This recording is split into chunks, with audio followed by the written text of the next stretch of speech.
Maybe we'll start when the first score happens of Okay. my stupid Chungus life. I can't believe this. Okay, let me close QuickTime Player 2. Oh my god. It can't. The GPU is trying its best. Oh my god. On this beautiful Math Monday. There's no way the game is taking off. Bitrate scales factorially. Yeah, I wonder why it does. Hmm? Mm-hmm. Does it still look like ass stream? No. I clicked on stream health and it just says error. It's not a good sign. That is crazy. Little did you know that when you got. That's not a good sign. Wait, let's close starting soon. It's not. Yeah, Oh my maybe we god. just start. Soon as My come. my Mac is burning the fuck up. Oh my god. Let's see if I can do anything to smooth things over. Uh I guess when you're sharing screen, it just does this, which kind of infuriates me. It resizes it back and forth, and it's just gonna. I mean, if you're mainly going to use the co-create thing, you could stop screen sharing. I can just look at the actual link. That's true. I will mainly use the co-create. Actually, let's see if that just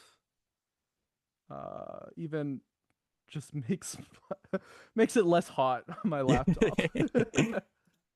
Like my screen, I am mainly gonna use. Well, I'm gonna do like a short presentation. Okay. How do I stop sharing my goddamn screen? Okay, stop sharing this window. But I guess you can also, maybe we didn't work out all the kinks.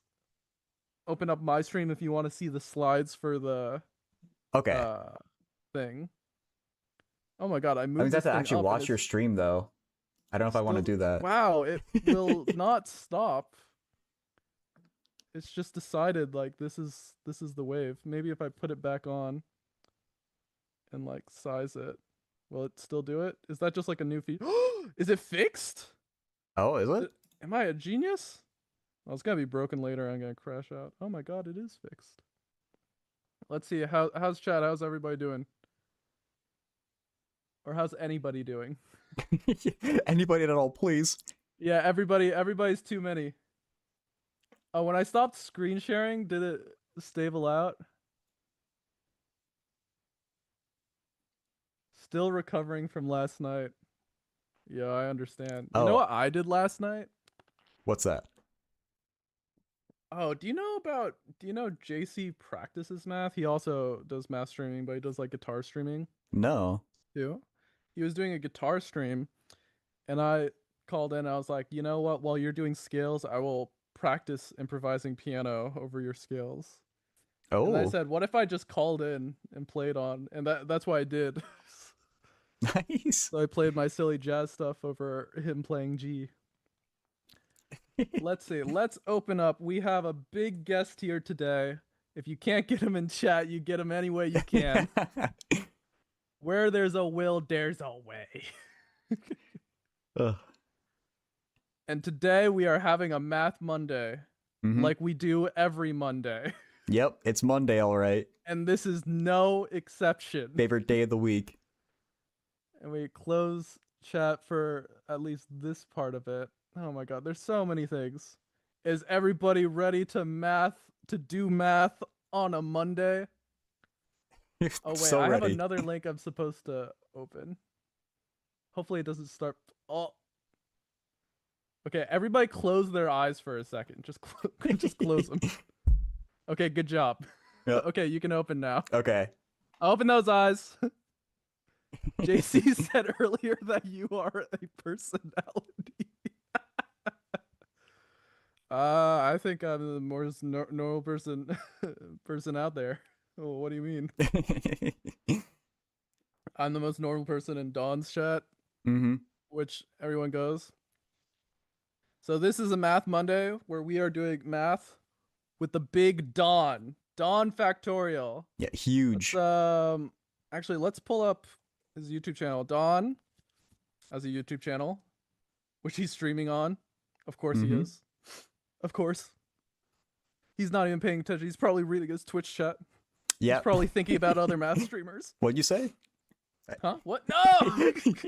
It's true!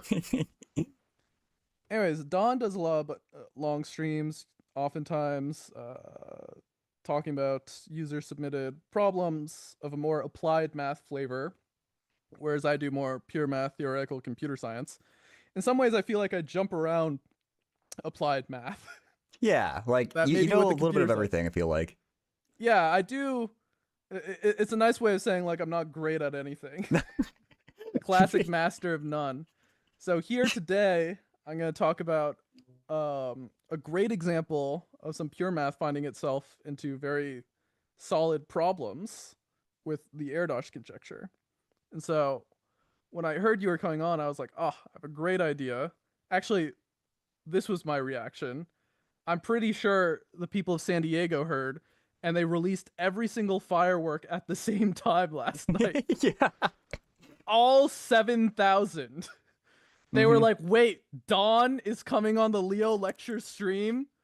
We gotta We gotta celebrate. go ham. Mm-hmm. I am so excited. And they just shot. This is them getting a little too excited. You know what? Maybe I'll say it. Not excited enough. They should have released 14,000 Yeah, like this is fireworks at the same it's time. nice, but it could have been better. Yeah. And so they were like, they're getting Dawn on the Leo lectures. This is what everybody's been waiting for. They want a Math Monday Mm-hmm. with me and Dawn. And every good couple needs Paul Erdos.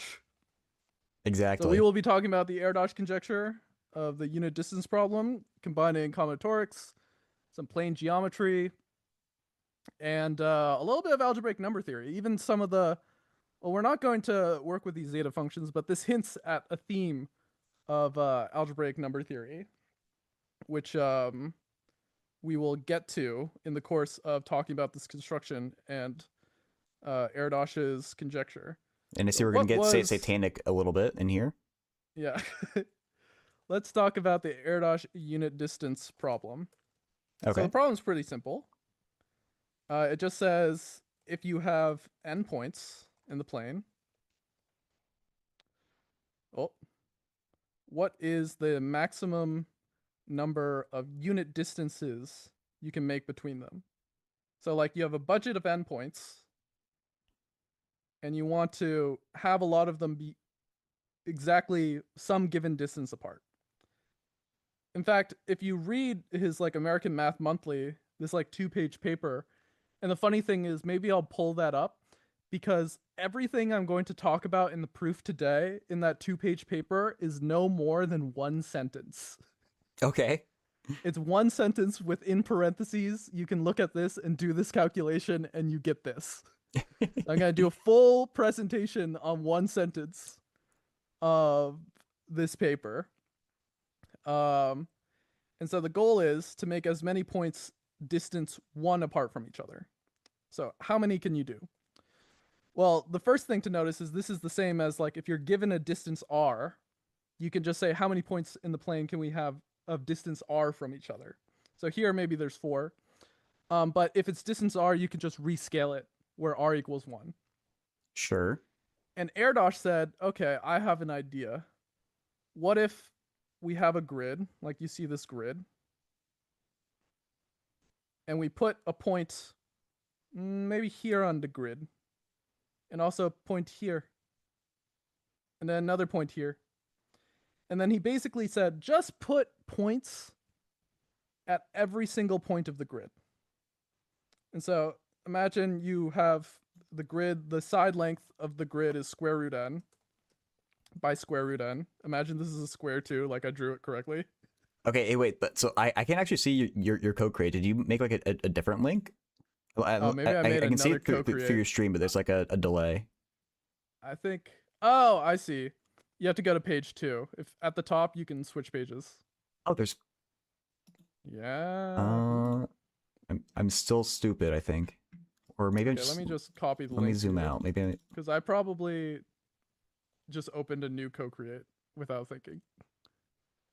That's what I think happened. Yeah, that's what happened. oh, Is that okay. what happened? Or, I think that's what happened. Oh yeah, because I don't see you in here either. okay. Anyway, see, perfectly planned. Yeah. Production done perfectly. Mm-hmm. Presentation done perfectly. No flaws. I haven't even heard. I don't even know what a flaw is. Yeah. And if I were to make one, I'd Mm-hmm. do it on purpose. But anyway. Okay, now I'm here. Okay. Page Yeah, two. I see you Okay. here. Yeah, on page 2. So you put a point on every single, we might call these lattice points of the grid. And what you do is you do something interesting. You say, okay, you set, say the distance is like, maybe the distance is square root 5 for some reason. The reason I'm choosing square root 5 is because to get square root 5, say I take a point in the center here. How do I find everything that's square root 5 away? Well, that's exactly going over 2 and down 1. Because I go 2 Oh, this yeah. way, down 1 that way. 2 squared plus 1 squared equals 5. And then I can also go this way, and I can go this way, And and I so can go if we're this working on a way. lattice, that's why we're not going to talk about circles. Like, we're just trying to find individual points. Well, circles will come up Okay. in a certain way because, all these points are on a circle of square root 5 radius. Yeah. Like these are all the lattice points of square root 5 radius away. And so we'll also call, by the way, the distance we're working with square root m. And the reason is because the distance squared is really what matters. Because we're going to try to pick m, and this is how this problem of sums of squares in algebraic number theory comes in. We want to find some m smaller than n that is the sum of squares a lot of different ways. And the reason that is because if it's the sum of squares another different way, like every different way that it's the sum of squares, like I have a squared plus b squared equals m, that gives me all these a comma b links to different lattice points. But if I Oh. find a second one, like a prime squared plus b prime squared equals m, then I will have a second way and I'll get, again, a bunch of these points. Like you can imagine that I like go over this amount and I go over this amount and imagine those squared together to give m, and then suddenly I get a lot more lattice points. Yeah. And I remember I did the same problem. It came up in a PDE's class, Yeah, actually. these counting problems that are secretly number theoretic, and number theoretic also in a deep way, because as I talk more about this, this will turn into a factorization problem over not the integers, but a different kind of integers. Huh. Okay. They come up in lots of surprising places, and this is just one of the places. So now we have a goal where basically the goal is pretty much find m less than n, really technically less than n over 4 Okay. is technically the answer. Let's go But do LaTeX. the Sorry. constants don't really work. It is doing LaTeX. That's Yeah, so that's right. cool. Less than n over 4, uh, such that it is the sum of squares a bunch of different ways. So we've reduced it to this problem. How the hell do we do that? How does one do this? Lightona has a question that I guess we can ask Dawn after we get through this. So how the hell do we get sums of different squares? Well, I actually asked this question in your chat and somebody else solved it. So there's a fun thing. If I have two numbers, let's call them m comma m prime, that are both the sum of squares, their product is a sum of squares, mm primed. And it's the sum of squares two different ways. And the person in your chat solved this, and we can just do that right now. You can sort of do it almost by guessing. let's say these are the two ways to write down the sum of squares. Okay, then what do you get? You get a squared c squared plus a squared d squared plus Oh, I b remember this squared now. Yeah. c squared plus b squared d squared. It was Fembox fan who did it, and he's Yeah, here yeah, right Fembox now. man. Got it. Oh, it's here? Yeah. Well, hello. Good job. Fembox fan solved this in your chat and gave this solution of one way to write it as the sum of squares.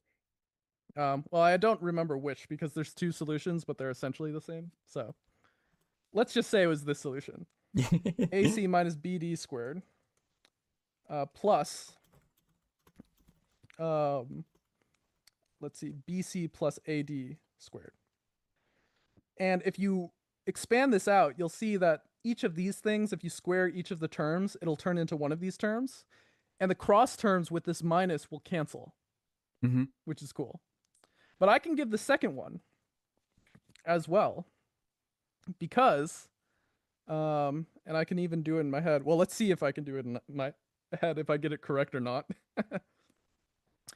It is, the second way is AC plus BD squared plus, okay, let me make sure I get this right.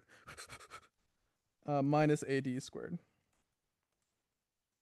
Okay, so here we've transformed 1 to 2. And so it suggests a general strategy. Start with numbers, which are the sum of two squares. And then do this trick to get more and more sums of two squares. But the question is, how did I even come up with this trick? Like, does this look familiar at all? Because there's a very specific way I did this. I remember we math with Ming, very good. Yeah. Ooh. This is equivalent to a complex number identity. Somebody in chat, I haven't seen before. Although I think Math with Ming, you're like a math YouTuber too, right? I think I've seen your channel recommended a few times. But the math YouTubers coming out in full force. Yes, there is complex numbers involved. Because here's what I did in my head. What I did was I just took A plus IB times C plus ID. I took this product, and what is this product equal to? Well, it's equal to AC minus BD plus I times BC plus AD. And so you'll notice that exactly the term here matches the real part here. And the term here matches the imaginary part here. Right. Which is interesting. And then what I did for the second one is I took the product. Maybe I'll put this in green for who knows what reason. I took A plus IB times C minus ID. And I did the exact same thing to get the second one. And it suggests that like something is going on. And this is exactly where we get into number theory and where I have to start dropping some number theory facts, which I will not prove here, but which you would have to learn a bunch of algebraic number theory to prove. Yeah, just do the I mean, if there's time strategy. later, I could talk a little bit about the proofs of these things because some of them actually don't take much. A few of the one of the results I'm going to mention later actually does take quite a lot of number theory, but most of them don't take a ton of algebraic number theory. Only one of them does take a bunch, like you'd actually have to learn some class field theory, but we're not doing that. Okay. So if we look at a squared plus b squared, where both of these are integers, it might remind you of this, a squared minus b squared. Mm-hmm. It's a famous trick that this is equal to a plus b times a minus b. But how do we get that to be positive? Well, to get that to be positive, all you do is you add an I in here, because then it becomes IB squared, and the I squared comes out, and one gets this, exactly. You get, oh, well, it's not equal anymore. Yeah, it's plus, yeah. And you get this. And something magic happens. So these things are called Gaussian integers. So the I've big heard of thing here these. is Yeah, Gaussian integers, which maybe you've heard of, maybe you haven't. They're quite important. I haven't done And much they, with them, but yeah. yeah, they're very important. They act a lot like regular integers. So a few things about Gaussian integers. So they're exactly a plus ib, where a is an integer and b is an integer. That's what the Gaussian integers are. Mm-hmm. And like the regular integers, they have their own fundamental theorem of arithmetic. That is, I should make this smaller. They have their own fundamental theorem of arithmetic. That is, every single Gaussian integer factors into a unique factorization up to 4 units of prime Gaussian integers. So they're prime numbers in Gaussian integer world, and they're different from the primes in regular integer world. Like, I'll give you an example. I started talking about 5. Well, 5 is prime in regular integer world. It's not prime in Gaussian integer world. It's equal to 2 plus I times 2 minus I in Gaussian integer world. You can factor it more. But it is prime, but 2 plus I and 2 minus I are prime numbers in Gaussian integer world. So 3 is not prime. Yeah, you got a question? Kate, I'm getting caught up. You said every single Gaussian integer can be factored, but also there's prime Gaussian integers. Yes. Can those prime Gaussian integers also be factored? Are they really prime? Yeah. So what I mean is that, like, just like in regular integers, you can factor something into a unique factorization of primes with powers. Okay. The exact same thing happens where you Okay. replace the word integer with Gaussian integer. Okay, cool. And prime with prime Gaussian integer. Okay. But the primes are different mostly. 3 is a prime with regular integers, and it's still prime. Oh, because you need like square Gaussian. roots, like a root 2. Yeah, for Okay. Gaussian integers, which is very interesting as well. And so we can turn this counting of primes problem into a factorization problem inside of Gaussian integers, because if m equals a squared plus b squared, that's exactly the same as saying it's equal to z bar, where z is a Gaussian integer. And then the strategy becomes, interestingly enough, trying to find a way where we can express it as z bar in as many different ways as possible. So I'm now going to tell you about every single prime of the Gaussian integers and how they relate to primes of regular integers. Okay. So starting with 2. 2 is actually the most exceptional case. This is a theme in all of algebraic number theory, is that there are usually exceptional cases. There are usually finitely many.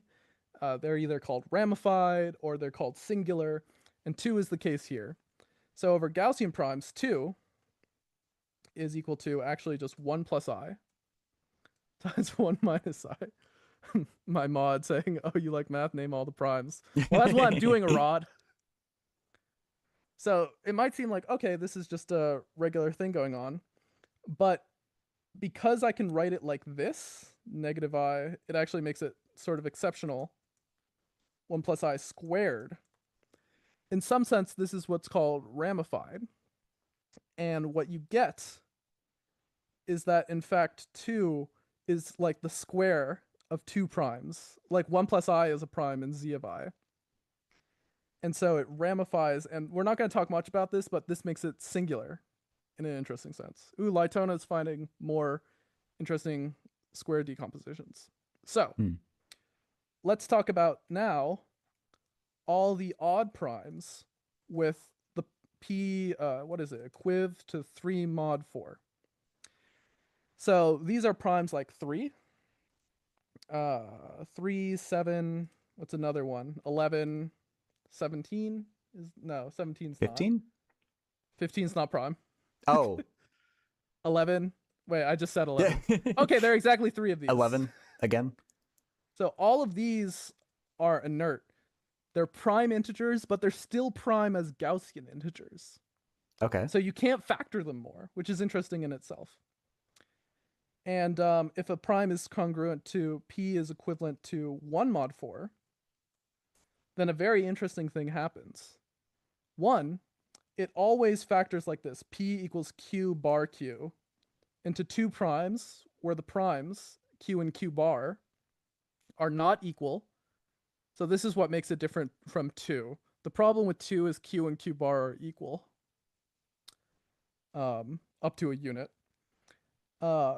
And these are two primes in the Gaussian integers. And what makes that special is because they're two primes, remember, if we can write it as z bar z, then it's equal to a squared plus b squared. Right. Well, yeah. And so we now have our primes to focus on. These guys, these babies. Holy, these guys.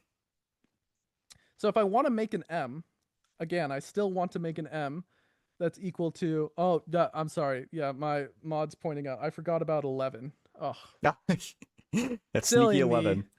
Silly me. You know what? We're on the co-create stream. I'll let chat go wild. You're back on. That is coming in with heat. Yeah. So a prime is expressible as the sum of two squares if and only if it's 2, or it's congruent to 3 mod 4. But now we can do something fun with this, because we have that we have a few things like 5, which is a prime congruent to 1 mod 4. I guess 17. We're probably forgetting one in that range. 3, 7, 11, 13 is a good one. 13 is congruent to 1 mod 4.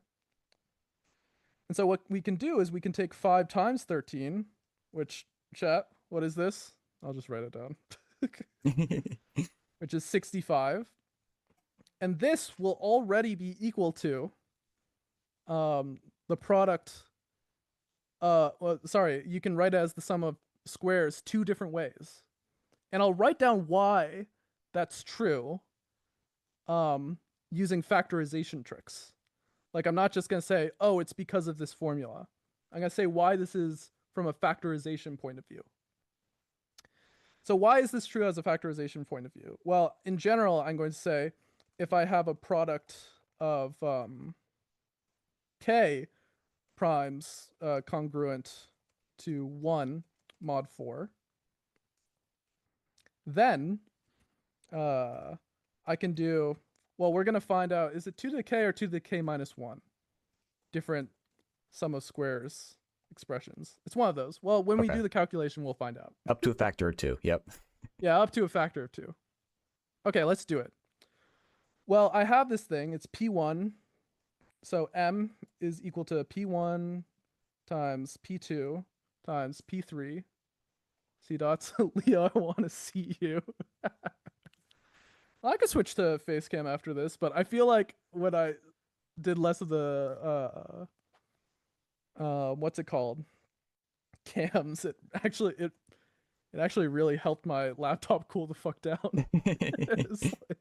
It was real hot for a little bit. Yeah, Marcus's Number Fields, great book. My number theory professor actually wrote the foreword to the new edition of Marcus's Number Fields. He likes the book. That's cool. So, well, this is the factorization of M over the integers. The integers are old news. Who cares about the integers? Yeah, Gaussian integers are cool. Integers. Those are the cool ones. So we factor this over the Gaussian integers, which are like cool and hot and like chill and like, you know, would never make fun of you, like regular integers. I don't know. The regular integers, it's just old news. Yeah, they're boring. Yeah. Anybody who's into regular integers, I'm just like, you don't know about Gaussian integers? Like, kind of cringe, maybe? Anyways. Bar QK. So we factored it over the Gaussian integers. And again, it's a bunch of Gaussian primes. Wait, so another question. Yeah. Does this K only go up to 4? Because you said earlier, like, up to 4 units for the factorization. Oh, yeah. So by up to 4 units, so, I will say a little thing. That's a very good question. So the fundamental theorem of arithmetic says that if n is greater than 0, I can write it uniquely as, some product underscore I of a bunch of primes with a bunch of powers, where all of these are integers, right? So I can write n equals like 5 squared times 2 cubed times 5 squared times 7, blah, blah, blah. Right? Yeah. Well, this is actually, if you look at, this is really the fundamental theorem of arithmetic. Why did I do that weird? Over, it's doing it weird again. Okay, that's just my life. Yeah, Over we're the just natural weird. numbers. But if you were to write this over the integers, suddenly you have to do it up to a unit. So you have to write plus or minus, where the unit is 1. For the Gaussian Oh. integers, there's plus or minus, and sometimes you can have an I here. Oh, that's what the up to 4 units means. Okay. Yeah, there's 4 units. There's I, -1, 1, and -I. Okay. So when you're working with the Gaussian integers, so this is why when I go back up here, the unit here is -I times a Gaussian prime squared. So that's why I mean up to a unit. So the up to a unit thing is for the integers too, but a lot of people, when they write it in textbooks, they do not talk about, the up to a unit part, because it's just kind of, I don't know, a little messier to phrase, but secretly it's there too. Okay. Yeah, Christian's right. What units are their invertible elements in a ring, if you want to know what they are in general. But yeah, so that's a very good question of what does it mean for this factorization. But yeah, the k goes arbitrarily large, because if I have, for example, this will be divisible by 2k primes in z of I. Okay, so I have a product of these k primes, and now the goal is to split them up into 2 camps. Why is a pillow with eyes teaching math to Ron Weasley? Listen, we all know Ron was not great at magic. And he needs to get a job. And so I will be teaching Ron Weasley math. The last thing I do. Man, I used to be called Harry Potter when I was in like middle school. I've been downgraded to Ron Don is now. just a magical man. So we need to split this up into 2 camps, into Z and Z bar. It is a post-it note, but pillow's fine too. Into Z and Z bar. And the nice thing is that if I multiply a conjugate by a conjugate, I get a conjugate over the complex numbers. And if I take the conjugate of a conjugate, I get the original thing back. And so what this turns into is it actually turns into picking one of the primes for each of these. So for example, for the first one, maybe I put Q1 on this side. And then maybe I put Q2 bar on this side. Right? Okay. And then the third one, maybe I put Q3 bar. Because I just pick one, I get one choice per original prime. And then on the other side, I put the opposite, bar Q1. And I put Q2, because we're splitting them up, and Q3. And I do all this, and then the product of the left-hand side will be Z, and the product on the right-hand Z will be Z bar. And if you do the counting of this, you get exactly 2 to the k. Now, you get 2 to the k minus 1 if you're counting things as different. Like, in some sense, you could treat this as a set. It's a little bit like which one's Z and which one's Z bar. So you can say, without loss of generality, I always put Q1 on the left-hand side. Maybe I define the left-hand side as where Q1 goes. Okay. But actually, for this problem, really the answer is 2 to the k, because we care about the order of which one's Z and which one's Z bar, because that affects, like, in a real sense, A plus IB is different from B plus IA, because that's the difference you would get. Even though we might think of this as being the same sum of squares. Okay. So anyways, if I do this construction, like this, then I will get something with 2 to the k different sum of squares expressions, which is a lot. It's a lot of different sum of squares expressions. And maybe at this point I will upload the poorly vibe coded thing that I made right before this, because I was like, oh, this is an easy animation to work. Let's just do this. But I don't know if it looks that great, and I didn't have time to edit it. Okay. But we're gonna show it, because that's what we do out here. Properly Because testing, who cares? now we're gonna get into the geometry. Okay, let me run this command. And now it's opening. And then let me quit Visual Studio Code. Isn't it beautiful? Oh god, are the frames dropping? Chat, are you still with me? I'm still seeing the oh no, okay, just switch now. Okay. So, here we chose M to be 325, or really the distance is 18.0278. And the number of points is 400, or really like square root of n equals 20. And so if we take this grid, all the blue lines, like 325, what is 325 if you think about it? 325 is 25 times, can I do division in my head? Times 7. Wait, 25 times 7? Yeah. That can't be right. Isn't it like 13? Oh, is it 13? Because you need 4 25s to make 100. So you need 12s to make 300. Times 7. Well, maybe... yeah, it's 13. You're right. Yep. You're absolutely correct. Very good. I was just testing you. Yeah, I'm glad I passed. Yeah, I was keeping you guys on your toes. You know? Just making sure. But anyways. Oh yeah, this is... Let's just play it again. Holy, we factored it. Yeah.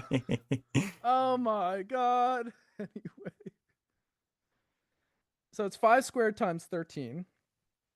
And we didn't do the case where you have higher powers of primes, but when you have higher powers, you get a few more factorizations.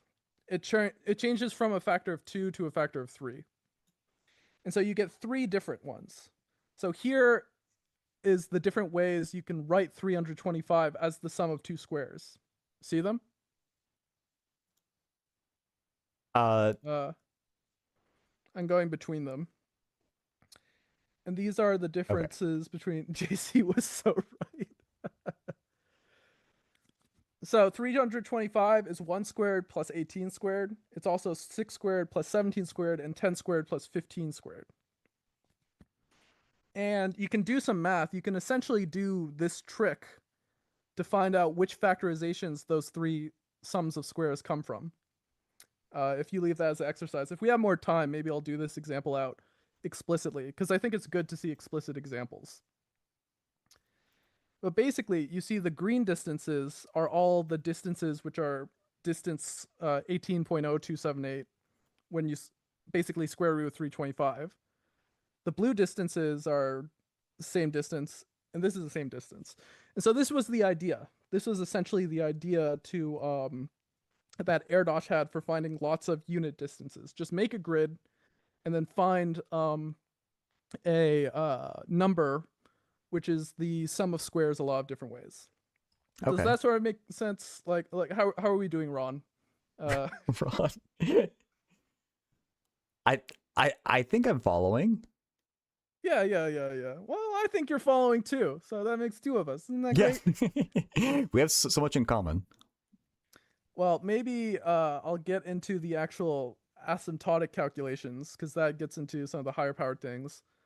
Okay. Or maybe should I do this example out explicitly? Or did the vibe code do it out explicitly for me? Choosing the best M. Well, here's the vibe code showing you. Well, that's not.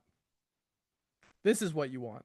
You know what? Let's just do this example out explicitly, because I think it's a good example. Yeah. You ready? Ready, chat? Let's do it out explicitly. So this is 325 is equal to 5 squared times 13. It's also equal to 1 plus 2i times 1 minus 2i. but you square both of these now. Times, how do we write 13 as the sum of two different squares? 3 squared and 2 squared. Thanks, Don. Yeah, you're welcome. 3 plus 2i. You're like, anytime. Glad I passed again. All right, so here's the prime factorization of 325 over the Gaussian integers. Very good. Now, how do we do it? Well, we do the same thing of like we want to split this up into z and z bar. Z and bar z. But now things are slightly different because we have this. Because we have powers here. Yeah. Because of the powers here. And the way this turns different is you get to choose basically 0, 1, or 2 of like the Q1 to be on this side. So how many Q1s do you want on the left? You know what, Don? You choose. Do you want 0 Q1s, 1 Q1, or 2 Q1s on the left? Go big or go home. Let's do 2. Okay, 2 Q1s on the left. So therefore we put this on that side. 2i squared here. And we have to put the other one on the other side so that we're balanced like Thanos wanted. Oh, yeah. I will be killing half of the chat after this presentation. So just watch out. Here we have less choices. We can just put 3 plus 2i or 3 minus 2i on the left. Don, which one are we doing? 3 minus 2i on the left. Okay, 3 minus 2i on the left. And then 3 plus 2i on the right. Okay, cool. So, now we just do this product. 1 plus 2i squared times 3 minus 2i. Oh god, do we have to... Anyone have a calculator? This is a job for Wolfram Alpha, I think. Yeah, sure. I can do it put quick. Wolfram out. I think I could do it in my head, but let's whip it out. Let's... Oh, what? The dollars squared? Okay. Wolfram Atfa. What does Wolfram It's only Alpha giving tell me you? polar form. Or it's giving me some disgusting thing. It's giving you polar form? Yeah, it doesn't want to give me just Alpha? normal. Do I have to do this out by hand? I could do it out by hand. Maybe I should. Okay, let's do it out by hand. Whatever. -3. We could be cowards and just take 0 Q1s. Otherwise, we have to do this. That does make it easier. Yeah, why is it doing... Oh, US dollars? Oh, because I put the dollar signs. That's funny. That's really funny. Yeah, why is it giving it in fucking polar form? I don't know. That is crazy. Like arctan of 18, it's saying. I don't know why it would. Like, yeah. Wolfram Alpha is fucking ass. Okay, let's just do it. Writing a Okay, you heard it here note to first. Steven. -37 plus 16i? That can't be right. Well, let's see. It could be. Maybe it's right. Let's try it out. I don't think the 16 is right. I mean, the -37 is right because the norm's way too high. Yeah, -1 plus 18i sounds correct. But let's do it out, I guess. So 1 squared minus 4 is -3. Then you have plus 4i. Okay, then you do 3 minus 2i. Okay. So then that's -3 times -3 is -9 plus 6. Wait, what? Okay, -9. Then 4 times 2 is 8. So plus 8, which is -1. Yes. And then plus, oh yeah, it's got to be, yeah, plus 18i. Because it's 4 times 3 and then 2 times 3. Which 4 times 3 is 12 and 2, yeah, okay, Checks that's out. right. Yep. Okay. We did it. And then, so it's -1 plus 18i. Cool. That means that this splitting corresponds to 1 squared plus 18 squared equals 325. So if we go back here and go back to this, that corresponds to all the blue distances here. That you do the splitting and it comes up with the blue distances. And if you chose a different number of Q1s on the left-hand side, you would have got 6 6 plus 17i up to a unit, and if you chose yet another one, you would have gotten 10 plus 15i, again up 2 units. And so basically, if you do this calculation, if you factor it over z of I, and then you split it up into z and z bar, in the different ways you can do that, you will get the different ways that you can express it as a sum of squares, which is pretty cool. Yeah. That this is the number theory that comes into it. I've been going for an hour, and the rest of the stuff to talk about is sort of not as interesting, so I'm going to quickly go over it. Because basically, this construction, you might ask, how do you maximize it? Well, the goal is this. You're given n, and then it's like find m less than n over 4, such that it's called R2 of m, which is the number of squares you can write m as, is maximized. And the strategy to do that in general is basically you take all the primes congruent to 1 mod 4 and you take their product. Technically, that's not the optimal, but that's actually asymptotically optimal. So meaning that the optimal way, sometimes you do get things like a 5 squared. Actually, oftentimes you get a 5 squared, frankly. Okay. But if you just take the product of the primes congruent to 1 mod 4, that'll be asymptotically optimal. So it'll be close enough. And the number of unit distances you'll get will be approximately like some constant times n times R2 of m. And what you end up finding is that R2 of m is exactly equal to n to the fraction log n over, it's a Erdos problem because this is the answer. Oh, yeah. Like, this is like classic Erdos problem. Why is it not happy with me? Oh, there it goes. Wow, that's a hell of a number. Actually, it's not that. Oh. I lied. It's this. Okay. Will be about this. Will be about this. Up to a constant. Oh, it doesn't like that. And I'm going to hand wave this computation, even though pretty much all of my prep time this morning was verifying that this computation works. Okay. So all the things I did this morning was checking that this is correct. And I'm not even going to do it on stream. But it is correct. Okay. So I here trust are the you more key now. facts. Yeah, trust. Mm-hmm. The key facts are the prime number theorem, which says that pi of x is like this. And so this is about the number of primes less than x, is about x over log x. Oh, yeah. I've seen that. And the citation needed. And the second thing is the Chebotarev density theorem, which is you actually only need the density theorem over the regular integers, not over the Gaussian integers. But the Chebotarev density theorem works over all rings of integers, which is interesting to say the least. Okay. But it says that the proportion of primes congruent to 1 mod 4 in this case is 1/2. That is basically, if I have some congruence d, like I want to know how many primes are there congruent to, say, 2 mod 5, right? Well, a quarter of the primes will be congruent to 2 mod 5 because there's essentially 4 options. It could be 1, 2, 3, or 4, and there's exactly 1 prime congruent to 0 mod 5.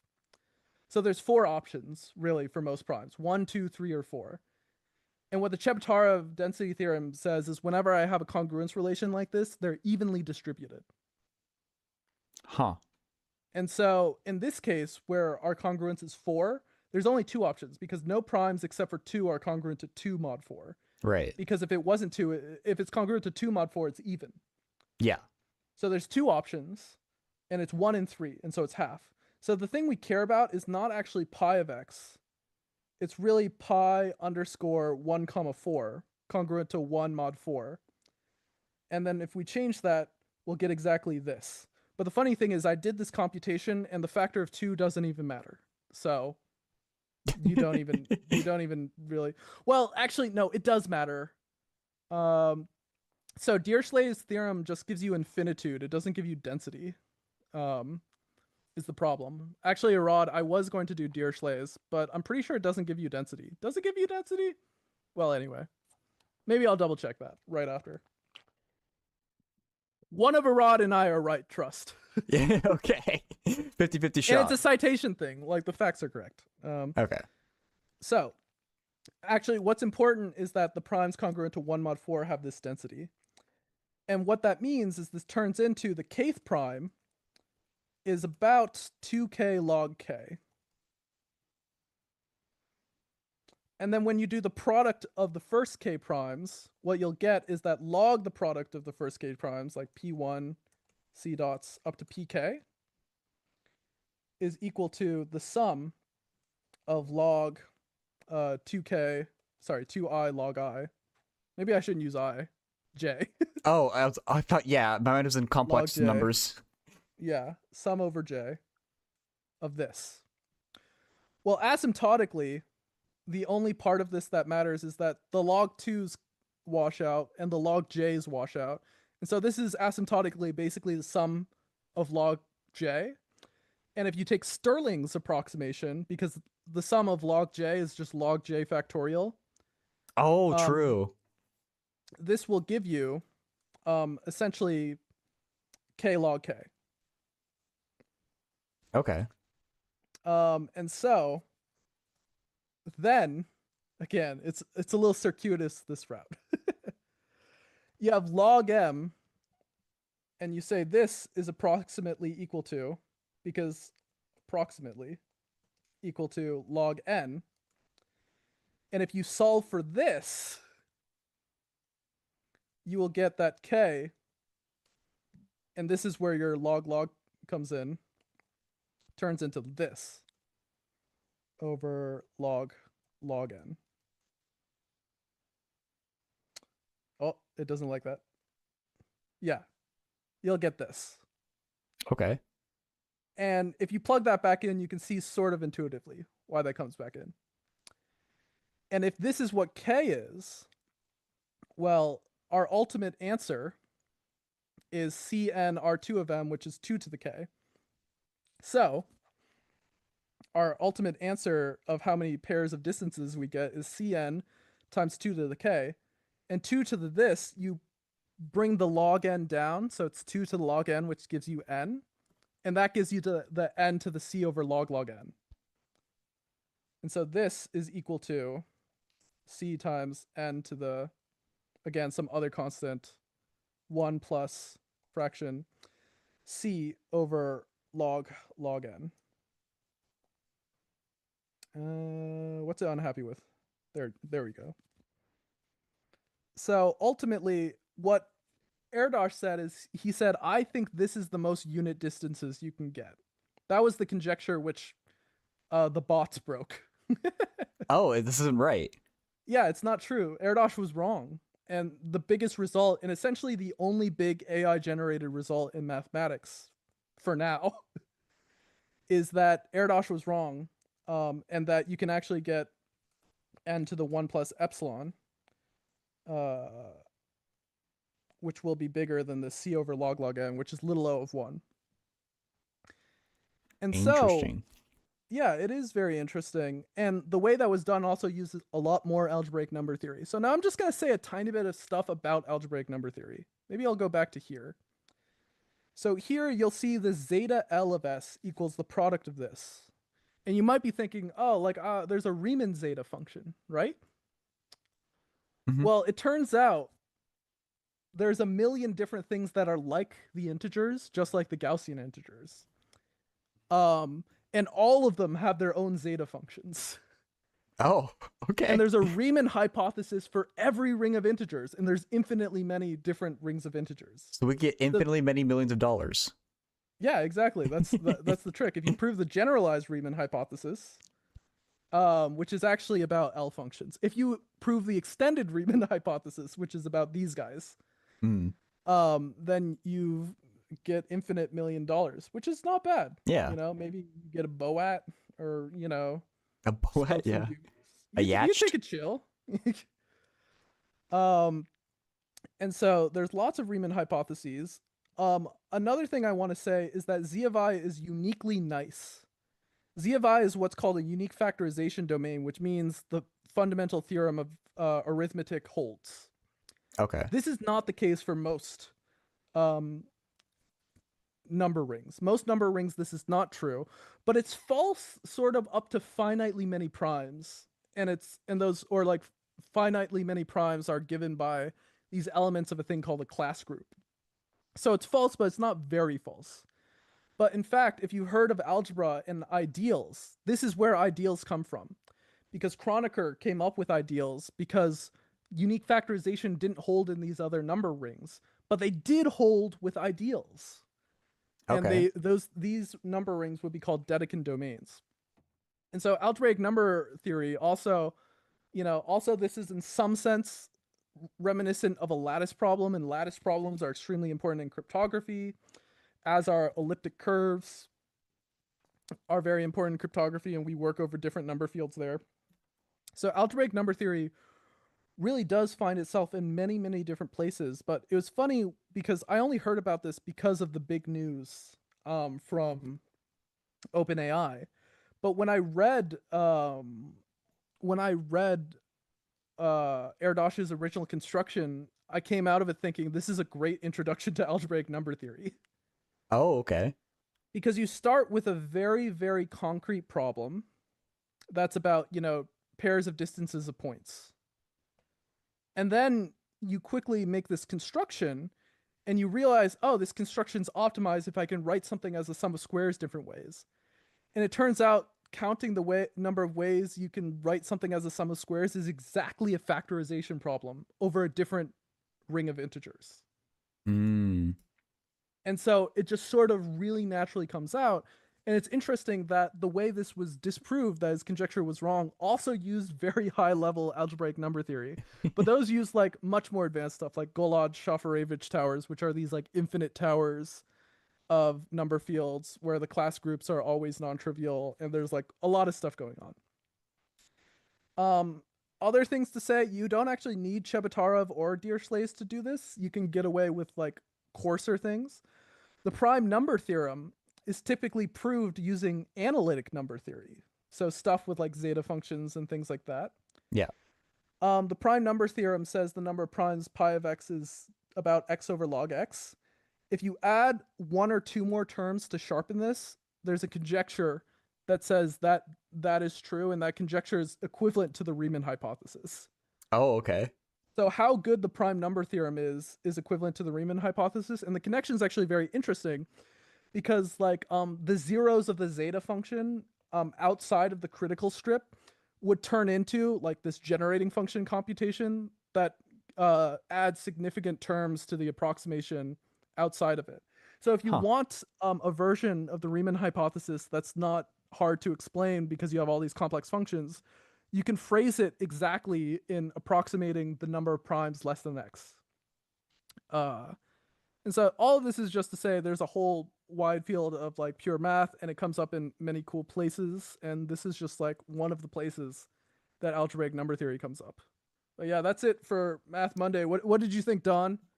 I thought it was cool. Like, Yeah, I think it's a cool problem. I wonder on the off chance if we still have Ming. I'm kind of curious what he thinks because I know he's a math YouTuber too, and who noticed that it looked like a complex number identity, sharp eyes, because it exactly had to do with complex numbers, these Gaussian integers. But okay, so my friend is coming over. okay. Yeah, he's also never in chat too, so you guys have that in common. It's cool. Yeah. It's cool. It's the two of you. We'll You get guys along can great. bond. You can bond over like, yeah, we're never Yeah. yeah, it's Math Who Monday even in is Japan. Leo? For next Math Monday? Yeah, the last 10 minutes I really rushed through because it's not that interesting. I'm I just like being honest. asymptotics. No, asymptotics are interesting, but like the details, it is kind of just a computation. Um, but like, I don't know. I guess like the point is that you get these pairs of distances, and I also skipped out on a lot of details. I really checked the details carefully this morning. Every detail I checked, I did not go over in this. Like for example, another thing is that like when you're doing this, the reason you get Cn times R2 of m is because you take the circles around of radius square root m around each of these points. Hmm. But a problem you might get is like, oh, but do you have intersections with those circles? Are you double counting? Oh, okay. And the answer is not really, because if you hit a point multiple times, you just care about the distances. So to double count, you'd have to have the center of one thing a radius away, also be the center of another circle. And it turns out that can happen. See, like here, for example, these extremal points, I could take a radius here and it'll double count. But there's just not enough of that happens to affect it, because I can take like order n squared center point and none of those will have any intersections. And it doesn't affect the asymptotics. So there's a lot of stuff that gets washed out in constants, but it turns out that doesn't matter. Okay. And is there anything else to say? Well, maybe this has a better. No, this whatever the AI fucking came up with also didn't go over any of the details either. So out of here. There we go. Yeah. Yeah, If it's good enough for AI, it's good enough for us. unsubscribing because the last part's not interesting. Yeah. I should wrap up soon, but do you have any random questions about pure math, theoretical computer science, or even algebraic number theory in um, the world of? no, I enjoy this. Like, even though it turns out not to be correct, that's still like a pretty like interesting thing to learn, and there's still like things that we can take from it. Yeah, it's That not was a the nice like best construction, Shyamalan is twist. what it turns out. Is what it turns out to be. His conjecture was that I'm Paul Erdos. This is the best. No, it's like Actually, wait. Let's find it. AAM Paul Erdos unit distances. Math Monday. Oh, the OpenAI just maybe it's in my downloads. Let me see if I can find it. Is this gonna be fine? Okay, let's just find it in unit distance remarks. Because the OpenAI news is like drowning it out, so I Hmm. can't. This is how I typically find it. I go to the references of unit distance remarks, and I go how I found it like 2 times. So You might be able to add like minus OpenAI or something. oh Unless yeah, that just maybe. has it Okay, there. here this is what I'm looking for, and so I want to Google this. I want to show you the one paragraph that was that whole presentation because I think it's kind of funny. Here it is. Okay, so also this paper, most of it is about the distinct distances problem, which was a lot of progress was made in 2015. And then the second most is about the upper bound. So the lower bound is one paragraph, and here it is. Here's the lower bound. This is the entire lower bound. By again considering the set of points x, y, see here's the square grid, 0 less than or equal to x, comma y, less than or equal to a. We easily obtain, using well-known theorems about the number of solutions to this, which is what the whole thing was about, Hmm. this, which completes the proof. One sentence. Well, yeah, we easily obtain it. Yeah, what's not to get?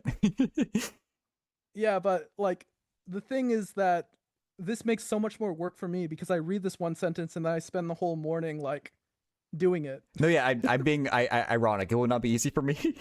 Yeah, yeah. And then he says it seems likely that g of n is less than n to the 1 plus epsilon. A paragraph from a mathematician is generous. But yeah, what's interesting is that this was wrong. We got epsilon 0.14 from OpenAI and Will Sawin sharpening it.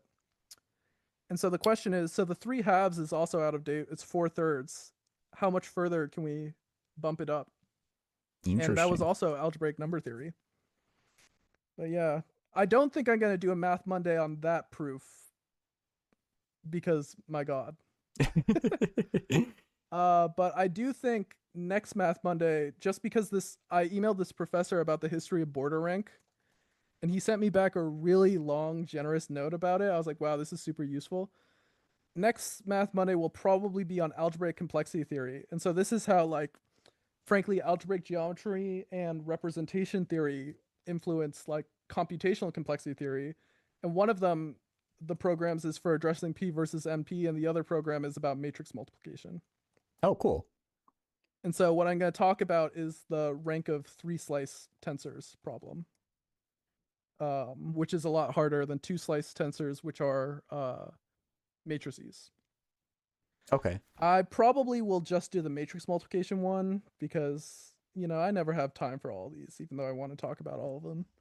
But maybe I'll do a separate Math Monday on this one because this one's cool too. You have to like churn P versus NP. Can we switch border rank with ACT? Uh, what do you mean? Well, border rank is an important part of algebraic complexity theory. It's like what this problem's all about.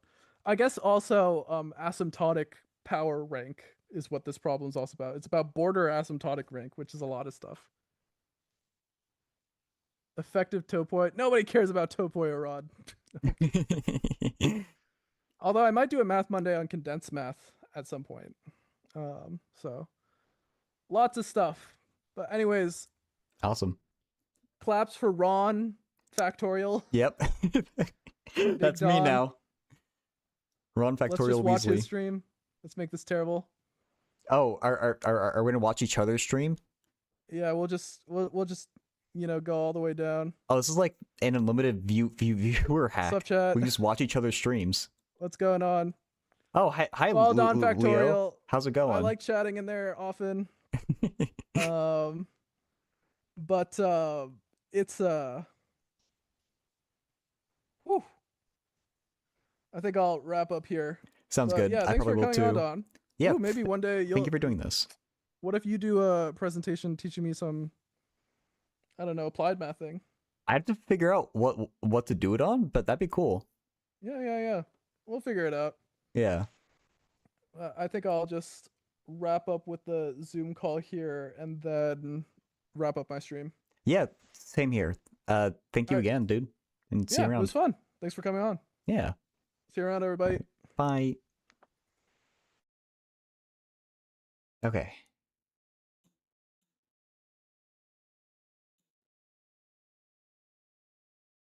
I think I'm out of the Zoom call. Yeah. Okay. So yeah, I'm not planning to stream for much, or I'm not planning to stream anything else. But I do want to catch up with chat, so I wasn't able to pay enough attention or as much as I wanted.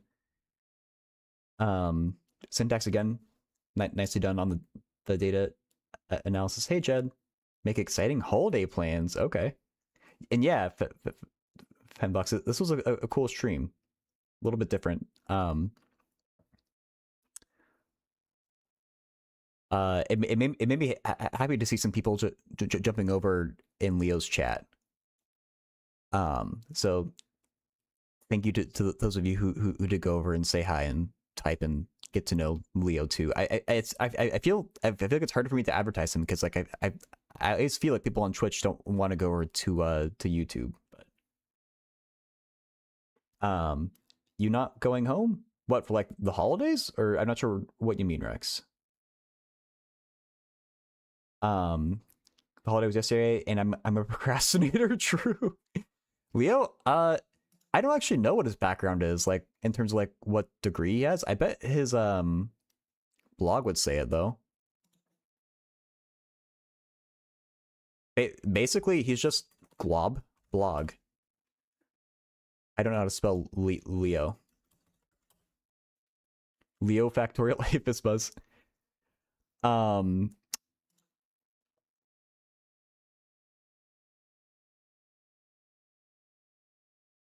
I guess maybe he doesn't have whatever degree he has listed, but Harvard, MIT,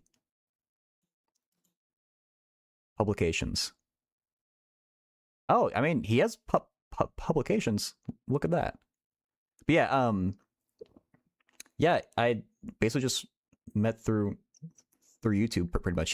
He said that he's thinking about dual streaming to Twitch too, and so if he ever actually does that, I'll put him on the list of like Twitch streamers that I have. Um, actually, I add him to the list of YouTube streamers though. But yeah, so I haven't actually asked him about his background that much. Yeah, he makes a lot of like he both streams and he makes actual like videos too. Um,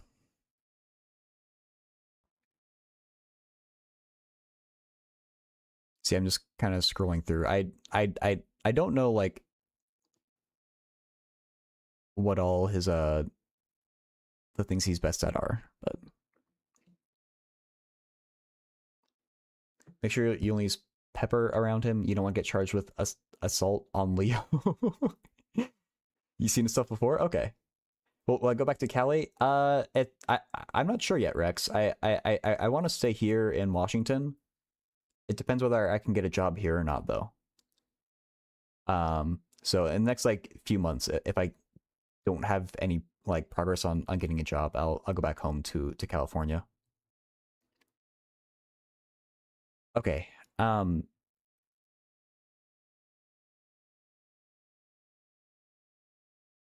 Oh, I didn't know that you went to MIT also, Mega.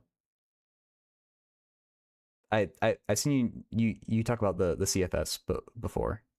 Yeah, I mean Leo's a really cool dude. He's super funny. Um, I don't think he's on Discord though, so because we had to arrange this over email, and we use Zoom to talk just then. So I need to like pop in his chat and ask how you can like contact him. Oh yeah, great eyes, yeah. MIT undergrad, U Chicago grad school. Oh, cool, cool. I've applied to U Chicago before. They turned me the hell down though. I think I applied there both for undergrad and for grad. They're probably right to turn me down, but yeah. Okay.